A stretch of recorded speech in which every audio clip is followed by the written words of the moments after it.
Starbucks takeaway cup. One dry tear punctuating bliss, which is to say, no tear at all, prose fly, but a thought that threads the air like cracklier through a Michelangelo.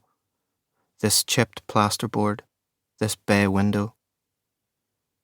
Those first few days in Liverpool, my heart was a tangle of unhoovered dog hair, and when I scrubbed the IKEA feldspar mugs so hard they shone like Rondeboss enamel, I felt you buzz into my reflection a moment and ask just what it was.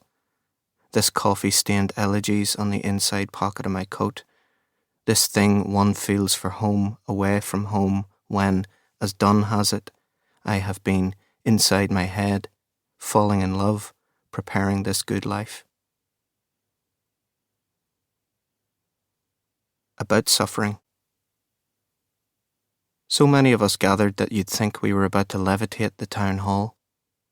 Freaks of every stripe, from navvies ankle-deep in concrete dust, to pensioners, schoolteachers, councilmen, the ecumenical, calling down the mouth of the Crimean war cannon like oracles charming Apollo from the rocks. I'm somewhere near the back, among that sun-bleached portion of a stranger's bad Polaroid, probably drunk, probably pitching memorial arcs of Strongbow down the art centre steps. When out of nowhere, a Saracen comes squealing through the barricades and our handiwork is scattered all over Kildare Street. Burnt-out cars, washpots, empty kegs, cinder blocks. The sort of thing I imagine there might have been had I lived to see the 80s, as the unheard-of, unseen narrator of an altogether grottier Icarus, wearing my German army surplus coat and battered derbies, who can't seem to articulate the insidiousness of failure as sanctioned by the state. I think about this, and about my parents and brothers, press book selected flights, and I go back home to vote. Mug. Suppose it's midnight and you're at the mouth of a deserted, dimly lit subway on Lower Water Street.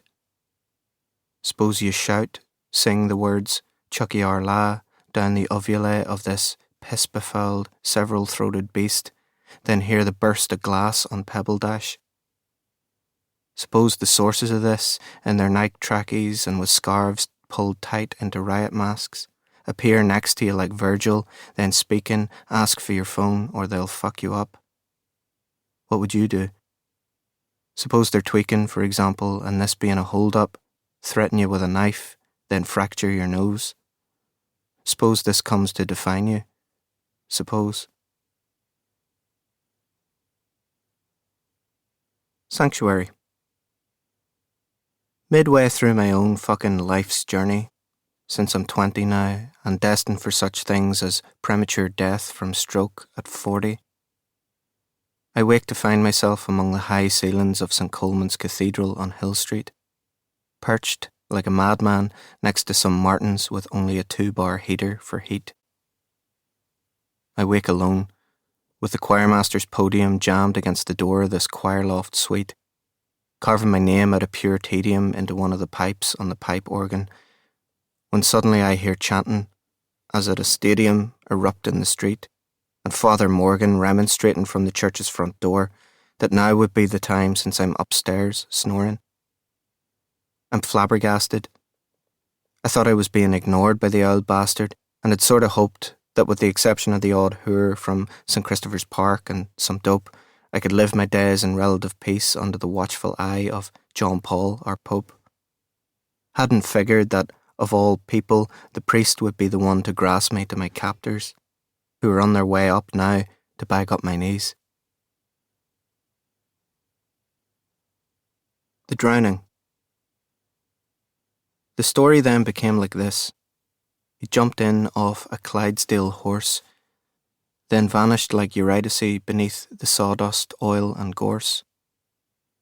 His friends went looking for him there, sun-scorched in their wool-knit pants, beneath the rusted excavator, up from High Street and the manse. They brought corned beef and bits of soda, wrapped up in a greaseproof square. They took some chocolate from the soldiers, Darcy's kept in earthenware.